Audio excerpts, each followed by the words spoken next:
project I wanted to share with you was one that I'm developing at the moment with a team of people. And the idea was to try to help children have an MRI scan without the general anaesthetic to put them to sleep.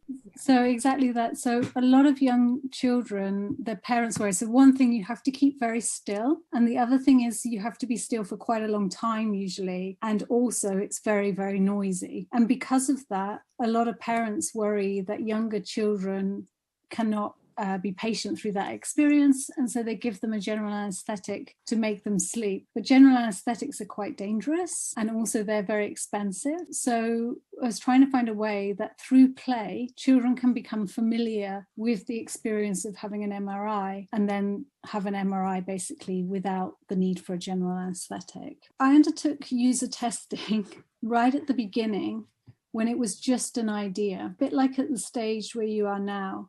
I wanted to know, what kind of things do younger children play with? Because if I make a board game, but nobody likes board games, then it's not likely to be used. That was one thing. I also had an idea that maybe I would get them to make a cardboard MRI scanner as part of the gameplay. But you build something out of cardboard, and then you slot the game into the cardboard, and you can play holding this cardboard object, and then the video game is part of that experience. And then, because everyone said it was really difficult to get children to stay still, I wanted to understand what they might do themselves in order to stay still, and see if maybe we could replicate some of those things in the game. And there were already a few apps for teaching kids about the MRI process.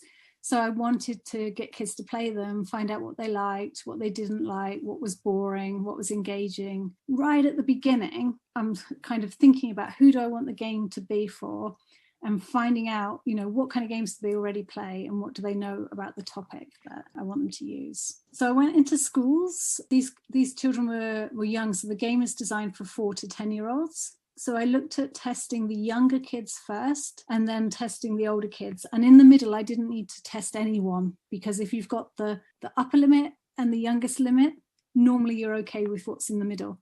So if you have lots of money, you can test all the way through the age groups. But if you have limited, then you have to make decisions about how many people to test with. So in the beginning, just ask them to draw the kind of things that they play with, to get them to try to build this kit, and then to play a game. Do you know that game, Sleeping Lions, when you have to lie on the floor and try to be as still as possible? And then somebody, an adult usually, comes around and tries to make you laugh. And if you move, then you're out. We played that game because they were really little, and tried to understand, how easy it was for them to stay still. Again, I'm not going to show you everything, but from looking at all the children's drawings of what they play with, for the youngest children, who are 4, they were interested in the digital, but they didn't have their own thing. So they didn't have their own phone. They usually didn't have their own iPad. They would borrow it from an older sibling or from a parent. And mostly the excitement with which they talked about was playing outside, football and sports, picking flowers, playing hide and seek,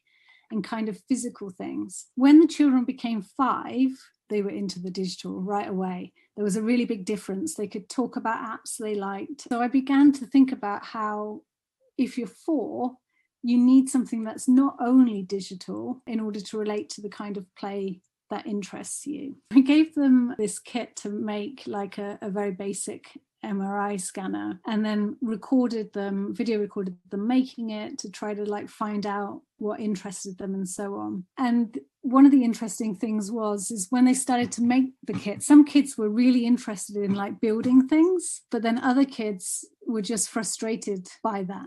So the actual building. And also, if you have a group of kids, you tend to have one kid who's quite bossy. Okay, you're doing that, you're taping that, you can do that, you can't do that. But when I gave everybody a figure and said, this is the figure that needs to have the MRI scan, suddenly everybody could join in. So they could all do that role play type of play.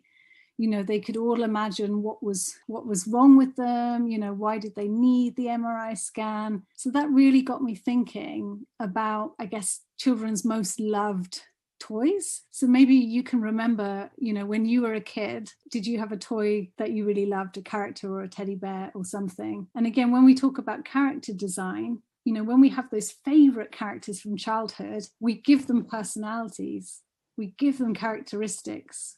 We know if they get easily angry, we know if they're tired, we know what kind of food they eat. And so bringing those kind of toys into the play would be quite an engaging way of onboarding children into the game. The youngest kids, they didn't care if the thing didn't look like it was supposed to look like, which I thought was really interesting.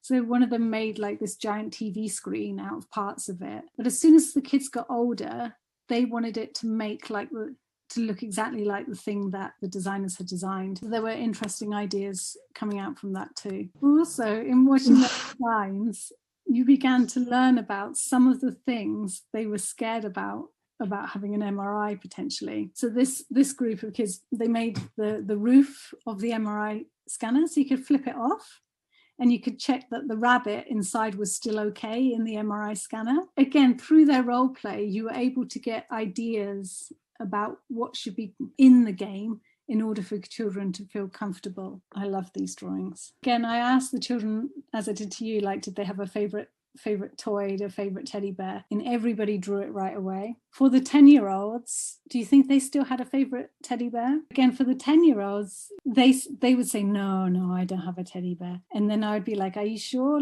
When you're sick, do you still have a teddy bear? And they'd be like, oh yeah, if I'm sick, yeah. There were certain points at which it was still okay to have a teddy bear when you were older, and perhaps being sick or going to hospital might be one of those things. So these were, again, made by the older children. It gave me ideas that when the children were older, they were really interested in decorating it and personalizing it, which is in keeping with other types of game, isn't it? Where you can add skins, you can make your own avatar. Even in the online Pictionary, being able to make it your own is a really important part of many types of video games now. And then, of course, what kind of knowledge would they want to be in this game? They want to know about having an MRI. Again, one of the interesting things here is a lot of the parents we talked to, they said their children might be scared if we gave them too much information, but the children themselves said they wanted lots and lots of information. Why does it make that noise? Where does the noise come from? Who invented the MRI? How long would it take? Could a baby have an MRI? And that made us really question what the parents have said. So as a parent, you want to protect the children, but as a child, you want as much information as an adult would. The more information you have about something medical, the more comfortable you feel, isn't it? If you go to the dentist and they don't tell you at all what they're going to do, you feel really nervous and vulnerable. And the next bit was the staying still. And so the children had some interesting ideas about things they could do to stay still.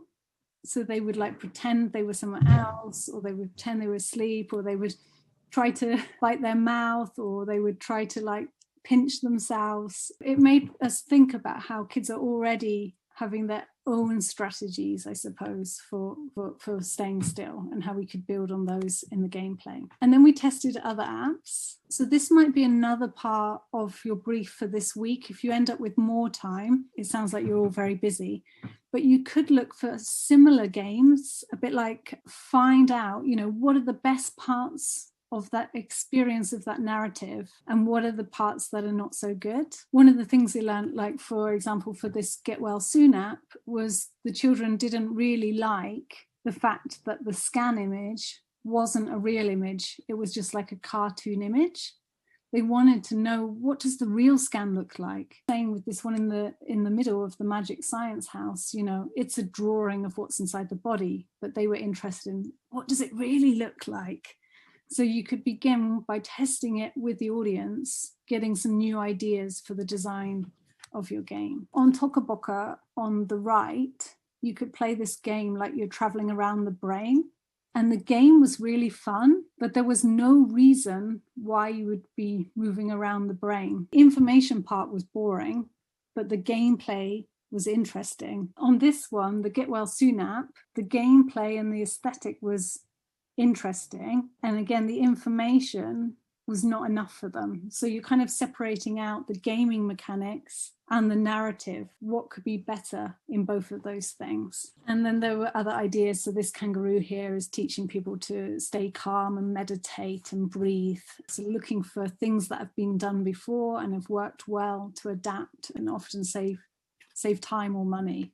Doesn't necessarily make it the most original game though, but it can be a good starting point. So this was all about what the parents wanted. We'd got that. We started to think about, if we go with this making of the cardboard kit, how difficult should it be to make? How big should it be? How small should it be? How does that affect? Should it be out of cardboard? Should it be out of something else? So originally we wanted to design something that children could put their teddy bears in. And then later on we realized that the cost of making something big enough to put a teddy bear in, because the hospital will send this out to children, it would be expensive for the hospital because of the weight. So by talking to the hospital, we began to realize that it would have to be smaller. Started to look at what other small figures do children have in their lives, like Playmobil or Lego, minifigures and so on, and would it still be of interest to them if it wouldn't be a teddy bear? So you'll see that this kind of research and user testing comes in right across the process of designing the game. Then we began to play around with the build and watching children build the cardboard kit. It became obvious very quickly that it was really difficult. And so what could we do to make it easier? So we talked about, could we color one side of it? Could you number the tabs? Were there things that children already did? So for example, if a lot of children have Lego, then maybe we can use aspects of the Lego instructions for teaching people how to build because they're already familiar with the symbols. One of the things that the hospital specialists, the medical staff said, was that if parents are relaxed about their child having an MRI scan, then the children would be relaxed too. We thought that if the building of this kit, of the MRI scanner, was too easy, parents would give the kit to their children and then maybe go and cook dinner or go and do something else. And we needed the parents to learn about the MRI process too. We had to make the kit a little bit tricky so that the parent and the child would have to work together. So each time you're mapping, I suppose, the experience and the information to what the user can or cannot do, or what the user enjoys or does not enjoy. And you do that throughout these different stages. Then we played around for ages with instructions and how easy or difficult it would be for people to understand the instructions. So we started off with like paper instructions, a little bit like Lego, and now we're going into in the app, having animated instructions. This bit will come out a bit more in the session on character testing. So it was really important that children felt that the doctor characters were friendly and not scary looking in the app. So we showed them some initial ideas about the character designs and then asked them to draw on top of them. Could they change the eyes? Could they change the mouth? Anything to make them look more friendly. And then we found out that if people had big eyes, they looked more friendly to the children. But if their eyes were so big like manga, they look scary. So some of these things we were then able to use, and we used like a range of real skin colors, and we used like pink and green and orange for skin colors, a bit like puppets, and tried to work out which was more appealing to the children. Once we'd done this, we had to think about what was the key narrative. So the storyboarding bit that you've already done was very similar to this. So you're thinking, we were talking to the hospital staff, saying, what happens when a child comes in to have an MRI scan? And then we were trying to put it down into a storyboard. Well, they come in at first, they greet the receptionist, they get weighed. Sometimes they might have a needle go in case they have to have a general anaesthetic. Somebody comes out to meet them. They have to take all metal off before they go in the scanner. And after we'd mapped out, it was in a lot more detail than this, but after we'd mapped out the narrative, we could think about which parts of the narrative could become interactive, could become playable, could become a gaming mechanic. So for example, taking the metal off, would it be fun to have that as a game? Being weighed, would it be fun to have that as a game? So you're going through trying to work out where can you put in points to make this experience fun and engaging. So the idea was that kids go to hospital, they need an MRI, they get an appointment, a letter goes out in the post to their parent, and at the same time they get this kit that will arrive in the post and then teach the child with their parent about what having an MRI is like. So we tried to map out what that might look like as well. And one of the things the hospital people said is a lot of the letters that come from the hospital just go straight in the bin, that nobody opens them. So parents get them and they just feel anxious, or they don't see them or something. So we started thinking, like, how could you get this box in the post so it looks so exciting it doesn't go in the bin? Like, what could you do to the outside of the box? And then we split the experience into two things. One was to try to understand the journey of going to hospital and the process of having an MRI. And the other was to understand the job of the radiographer. And we split those into two different experiences. So one would be in VR, the journey of the hospital, and then one would be in AR, which would be to attach your phone to the cardboard scanner and to scan a toy. So again, this, I suppose, was us beginning again to think in more depth about character design and also to relate the user journey to specific gaming worlds. Again, I mapped out the journey of the VR world. There will be a reception. Then there's a place where you get weighed. That's in the waiting room. Then there's a corridor. And then there's a place you can choose a DVD to watch in the scanner.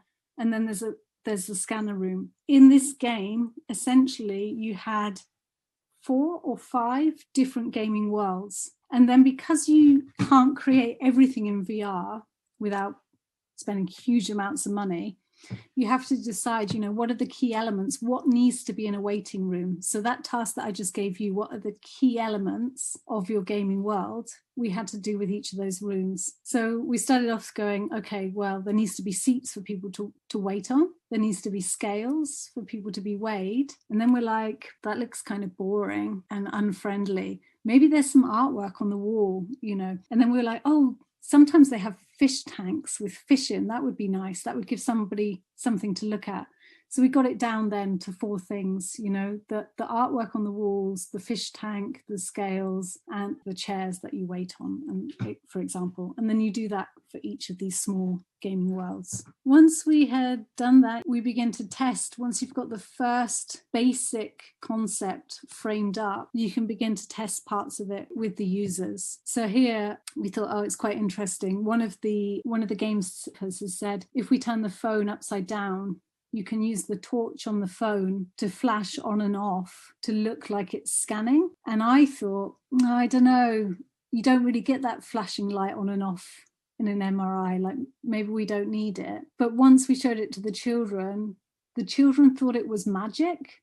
They didn't realize that it was the torch on the phone. They thought it was the cardboard that was making the light flash. And that made them look inside the MRI scanner and all around. So suddenly it became actually a really important point because it became a point of engagement for the children. Even some of the parents thought it was magic. They were like, how is the cardboard doing that? You're like, it's the phone. So again, you can use these things to provide moments of unexpected engagement. Here's the character testing. So again, we can talk about this a bit more when you tested characters. Because these kids are really young, we gave them faces and said, how do you feel about these characters that we've made, and asked them to place them down. And sometimes, as it is now, it can be really awkward to talk in a group. So how can you find ways to make it easier for people to give you feedback that doesn't feel like, they have to say, oh, your game's really rubbish. That's quite hard to say, right? Although kids can be ruthless. But yeah, so giving them steps in order to be able to do that. Again, you'll see some of these things here. So like the big eyes look spooky, narrower faces look kind, smaller mouths look calm. So all these things that might seem obvious, like really checking them out with the audience to see how they feel. We thought the doctors should look kind as adults, and as doctors were also involved in this project, they said, oh yeah, it's most important that doctors look kind. And children, you'll see, said that they should look kind, but they also wanted them to look like they were good at their job, which is so obvious. So they were like, it's okay if they're not super, super kind, as long as they look like they know what they're doing, to believe that they could do their job. These were the very, very first drawings for the character design and so on, things that you could look at and test. So scary, giant mouth. So really like exaggerating features to force the user to say, whoa, why is it like that? And how do they feel? You'll see here, like this child added arms. She's like, where's the doctor's arms? Why haven't they got a nose? And she's drawn a little nose in. So when you do your user testing, you can use your art and design skills to collect the data. You don't have to just go up to someone and say, do you like this? Yes, no, why? You can give them a task to do to really engage them in helping your design. If you want to find out, do that in a way that's not just a conversation. And particularly with children, but also with adults too, it can be an engaging way of collecting data. Here again, we asked them to rate all these different doctors and images of doctors, from who looked most friendly to who looked least friendly. And interesting, again, on the top picture, you can see that this fox that's right down the end, at one point I thought, a bit like Animal Crossing, if all the animals inside, if all the characters and the doctors inside are animals, might it be cute and engaging to children? But children were saying they didn't really want a fox to like be a doctor. So they were taking it really literally, like, because it was a medical game, it wasn't, they said, appropriate to have a fox as a doctor. They wanted somebody who looked more like a doctor. And this came out, so on the bottom one, you can see there's a picture or a photograph of a person, and he's a doctor who's on TV. And children said he was the best doctor because they knew that he was a doctor. Polar opposite of the fox situation. Last year, some year 2 students got involved in working on this project as well. And one of the design pathway students, we took the idea of like needing to get children familiar with very loud abstract sounds, and he designs those sounds you just listened to.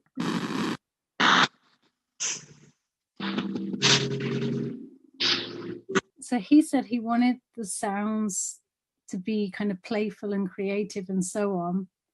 And when I listened to it, I liked it. And then as a group, we said, well, maybe it's too far removed from an MRI. If you're a child and you hear that soundscape,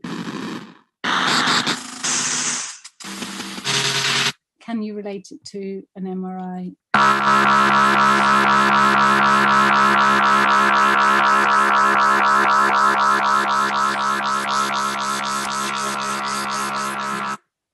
So again, in the end, he replicated the MRI sound, and that became useful in of its own right, because you cannot actually record an MRI scanner and have a clear recording, because you can't take metal into the MRI room unless the MRI scanner is off, and they're just never off because it costs too much to turn them off and turn them on again. Again, he used his skills within sound design to replicate it, but then he was also able to change the scanning pace to fit in with the app.